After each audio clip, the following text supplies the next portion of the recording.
Even corporate people. It's going to take me all evening to digest that. Another thing struck me as I was listening about the scenic route is that's how a number of my friends have described their experience as entrepreneurs.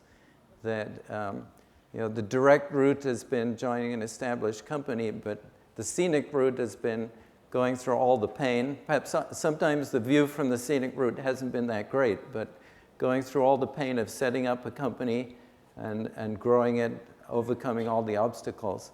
And I think that's a good segue to our next speaker, who's going to talk about a fantastic story in entrepreneurship with a social purpose. So please give a big hand to the founder and CEO of Hint Water, Kara Goldin.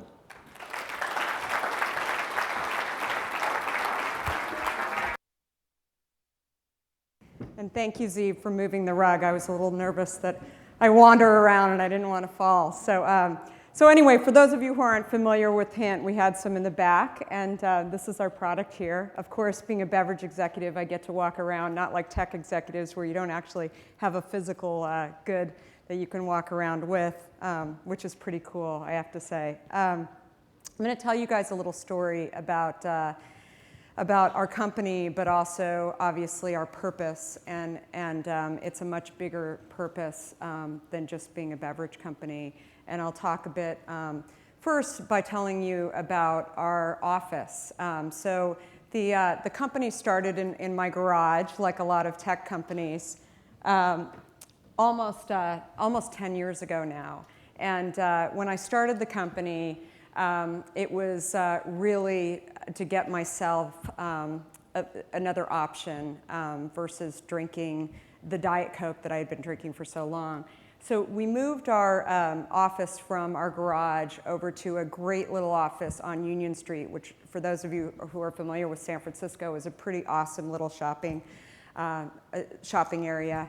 And we moved into an office, dogs and all, with a great garden, really, really awesome, and didn't really think about the idea that we didn't have any conference space. So wide open, a great collaboration of employees there and everybody swapping ideas, but nowhere to actually talk on the phone and actually have conversations. So I use Union Street as my office, and I walk and talk along Union Street, and am often out there for no less than 10 miles a day, just walking and talking. And one thing that I've realized, particularly over the last couple of years, is that many companies are actually sampling their products out on Union Street. So bars, energy drinks, you name it. And half the time I'm on the phone and people are handing me items, and I'm putting it in my pocket saying, of course, thank you to them, but not even realizing what I actually grabbed from these people. And so this has kind of been a situation for all of the employees of Hint Water, where we have an entire stash of products in our office. And we look at them, and it's a big giant pyramid in our office, and realize what everybody's giving out. And I thought about this the other day, that if somebody handed me a cigarette today and said, here, sample this cigarette, how would I react?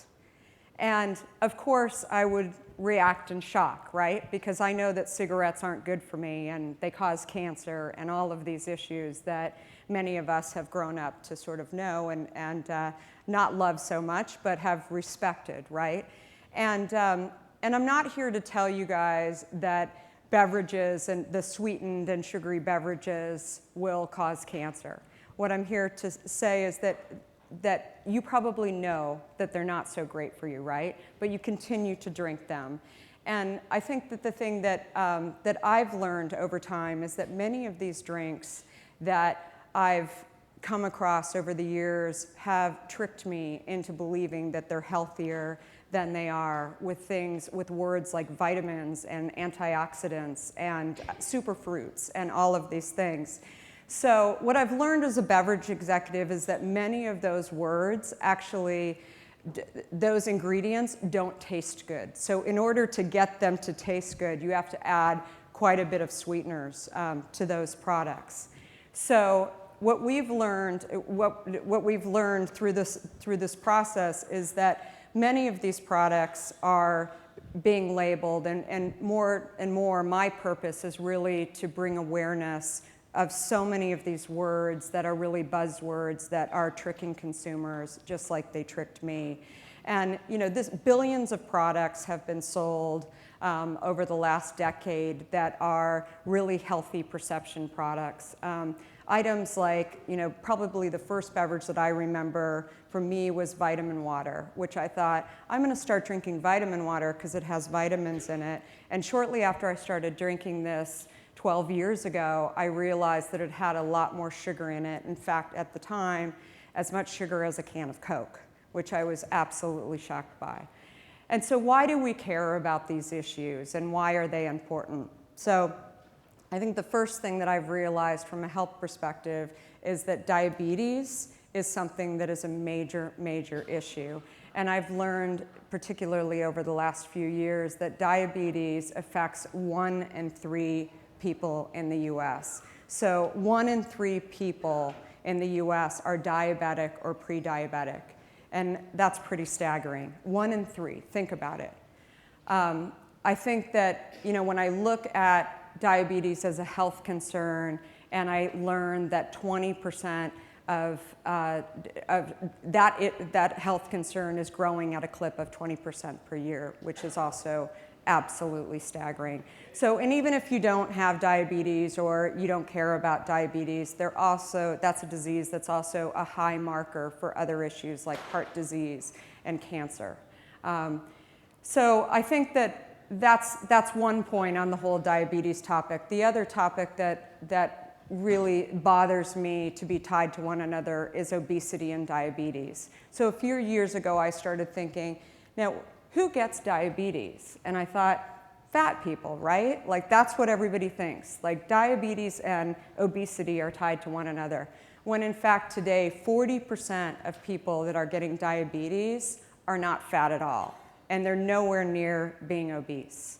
So as a society, why do we care about this? I mean, we heard from Rob Lowe earlier that people are living longer, right? Yet if you ask people, if you're going to live longer, do you want to be sick?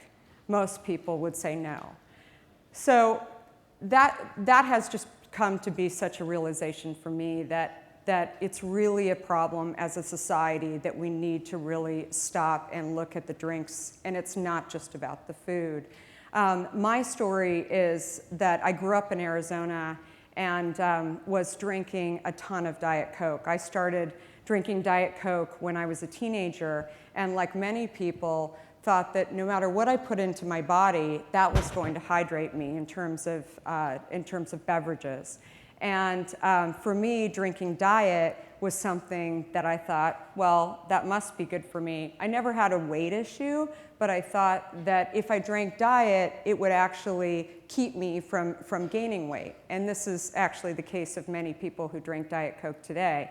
So I found over the years, after having 4 kids, that weight wasn't so easy for me to sort of maintain. And I continued to not just look at my food, but also I started to look at the beverages that I was drinking. And what I now admit was a total addiction was my Diet Coke consumption had gotten up to 10 to 12 cans a day. And sometimes the Diet Coke was in super big gulp size, especially when I was in Arizona grabbing, from Circle K or 7-Eleven. But I still continued to have those Diet Cokes along the way, and I realized that I really needed it. So when I decided to clean up my own health, and again, that health was not just about weight, but it was also about, issues with my gastro issues with my head, everything. I really realized that drinking water would be the best thing for me to do, yet I found that drinking water was really boring, and I really wanted to cheat. And so I started one day throwing fruit in water, and after 3 weeks of kicking my Diet Coke habit, I lost 22 pounds and things that were just unbelievable to me. And yet no one told me that if I just stopped drinking a diet soda, that actually a lot of these changes would occur. So I looked for this product in the marketplace, and again, I came not from the beverage industry. I wasn't in beverage. I worked for AOL and ran their e-commerce group from 95 to 2001, and prior to that was in media. So I didn't come from this industry at all, and I came at it from a consumer perspective. And what I realized in just this whole journey along the way was that a lot of the things that I had been sort of led to believe were the reason why they were things that were healthier for me, things like shelf space, that was all just a big shell game. And basically what I realized is that I really had to take my own health into my hands and realize what I was eating and drinking. And so after looking for this product in the marketplace and it wasn't there, I decided to try and get a product on the shelf at Whole Foods. And that worked. And what I soon realized is that a lot of other consumers wanted a product without sweeteners in it as well. So again, going back to sort of the purpose and what we're doing, I still kind of turn around when people call me a beverage executive. And I think that, you know, when I look at what we're doing and some of the lobbyist activities that I've been involved in, it's really around helping people to drink water. And as simple as that sounds, it's very difficult for many people to do. In fact, Sanford Bernstein just came out with a report that said 76% of people would like to drink water, but it's very difficult for them. And I'm on a crusade to really help people get proper labeling around products and help people understand what these buzzwords mean. And things like added sugar, for example, more than likely means that there's some sugar in that product. So things like that are really close to my heart and important. And I think as a society, we need to work together in order to push labeling a little bit further and allow things that are actually called water to be called water and not things that have 32 ingredients and lots of sugar in it. So thank you so much.